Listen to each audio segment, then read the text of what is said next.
سائحون صاحب ہے، راکعون صاحب ہے، ساجدون صاحب ہے، الامرون بالمعروف صاحب ہے، والناہون عن المنکر صاحب ہے۔ تو کہتا ہے ہم میں صحابہ میں کیا فرق ہے؟ قرآن کہتا ہے وَأَعَدَّ لَهُمْ جَنَّاتٍ، جنت بنی صحابہ کے لیے ہے، فَكُلًّا وَعَدَ اللَّهُ الْحُسْنَىٰ، سارے صحابہ جنتی ہیں، سبحان اللہ، سارے صحابہ، جنتی ہے، سارے صحابہ، جنتی ہے، سارے صحابہ۔ جنتی میں ہے۔ نے کہا جو نسبت صحابہ کے پاس ہے وہ نسبت ولی کے پاس نہیں، کتب کے پاس نہیں، ابدال کے پاس نہیں، علماء کے پاس نہیں، فضلاء کے پاس نہیں۔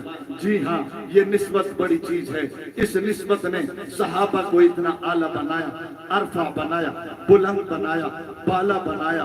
جی ہاں، اتنا اعلیٰ بنایا۔ رب نے قرآن میں الف لام سے لے کر والناس تک 1000 سے زائد آیات میں ان صحابہ کرام کی مدح اور تعریف کی۔ آ جائیں، تشریف لے آئیں۔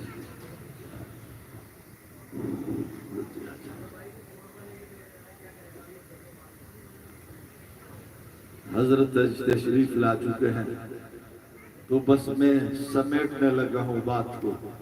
میں نے کہا قرآن بے مثال ہے، قرآن بے مثال ہے، زور سے، بے مثال ہے، زور سے، بے مثال ہے۔ بے مثال کیوں نہ ہو۔ اِنَّا نَحْنُ نَزَّلْنَا الذِّكْرَ وَإِنَّا لَهُ لَحَافِظُونَ۔ رب نے فرمایا اس کو نازل میں نے کیا، حفاظت بھی میں کروں گا۔ رب کائنات آپ قرآن کی حفاظت کیسے کریں گے؟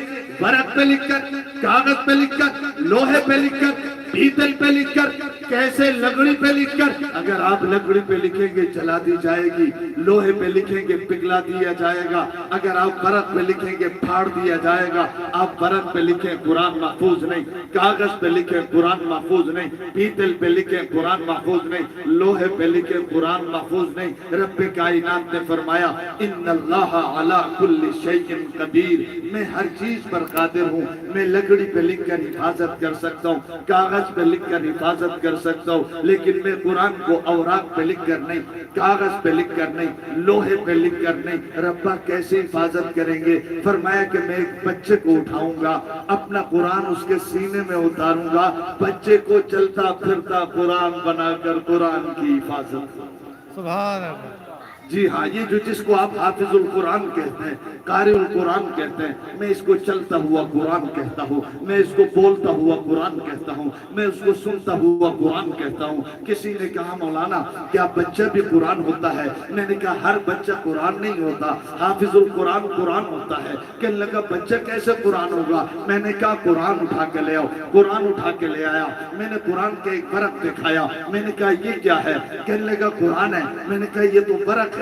میں نے کہا یہ کیا ہے؟ کہنے لگا قرآن ہے۔ میں نے کہا یہ تو کاغذ ہے۔ کہنے لگا مولانا یہ پہلے کاغذ تھا، پہلے ورق تھا، لیکن الفاظ قرآن ورق پہ آئے، ورق قرآن بن گیا، کاغذ پہ آئے، کاغذ قرآن بن گیا۔ میں نے کہا پھر مان لو نا، الفاظ قرآن ورق پہ آئے، ورق قرآن کاغذ میں آئے، کاغذ قرآن بچے کے سینے میں آ گئے تو بچہ بھی قرآن ہو گیا۔ سبحان اللہ، فرمایا اِنَّا نَحْنُ نَزَّلْنَا الذِّكْرَ وَإِنَّا لَهُ لَحَافِظُونَ۔ حفاظت کا انتظام ایسے کیا۔ اب کوئی قرآن کو مٹانا چاہے مٹا نہیں سکتا، توڑنا چاہے توڑ نہیں سکتا۔ لے آؤ حافظ القرآن کو سامنے کھڑا کر، سینے میں قرآن ہے، سینہ چیر، اندر دیکھ، قرآن نظر آئے گا نہیں، مٹائے گا کیسے، توڑے گا کیسے؟ سبحان، کسی نے کہا مولانا حافظ القرآن کا ہاتھ کاٹ دیا جائے قرآن ختم ہوگا۔ میں نے کہا نہیں، زبان سے قرآن پڑھ کر بتائے گا۔ کہنے لگا زبان کاٹ دی جائے قرآن ختم ہوگا۔ میں نے کہا نہیں، ہاتھ سے قرآن لکھ کر بتائے گا۔ کہنے لگا خدا نہ خواستہ ہاتھ کاٹ دیا جائے، زبان کاٹ دی جائے۔ میں نے کہا قرآن پھر بھی محفوظ ہے۔ کہنے لگا کیوں؟ میں نے کہا سامنے کوئی دوسرا پڑھے گا، سر کا اشارہ کر کے بتائے گا صحیح پڑھ رہا ہے کہ غلط پڑھ رہا ہے۔ اِنَّا نَحْنُ نَزَّلْنَا الذِّكْرَ وَإِنَّا لَهُ لَحَافِظُونَ۔ اللہ نے حفاظت کا انتظام ایسے کیا، 10 سال کا بچہ بھی حافظ القرآن ہے، 60 سال کا بابا بھی حافظ القرآن ہے، سندھیوں میں، بلوچیوں میں، پٹھانوں میں، ہر طبقے میں حافظ القرآن ہے۔ داڑھی والوں میں بھی قرآن ہے، حافظ القرآن ہے، داڑھی منڈوں میں بھی حافظ القرآن ہے۔ خدا کی قسم آنکھوں والوں میں بھی حافظ القرآن ہے، نابینوں میں بھی حافظ القرآن ہے۔ اِنَّا نَحْنُ نَزَّلْنَا الذِّكْرَ وَإِنَّا لَهُ لَحَافِظُونَ۔ دیوبندیوں میں حافظ القرآن، بریلویوں